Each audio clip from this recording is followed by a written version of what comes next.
చిరుపూత మామిడి తొలికాత పులుపుల పులకింత పచ్చడిలో మమత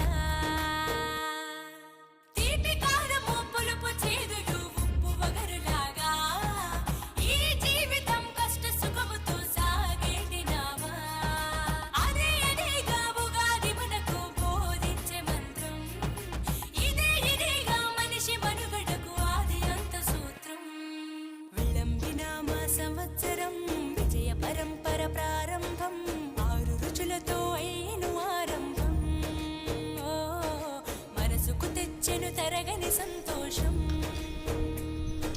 హ్యాపీ ఉగాది ఫ్రెండ్స్. మీకు మీ కుటుంబ సభ్యులందరికీ నేను తీసుకున్న 2 ట్రిప్పులకే నన్ను నమ్మి 15,000 మంది నన్ను సపోర్ట్ చేస్తారు. ఇన్స్టాగ్రామ్లో మీ సపోర్ట్ ఇంకా ఇలాగే ఉండాలని మనం ముందుకు వెళ్ళాలని ఆశిస్తున్న ఈ కొత్త సంవత్సరంతో థ్యాంక్ యూ మీ అందరికీ.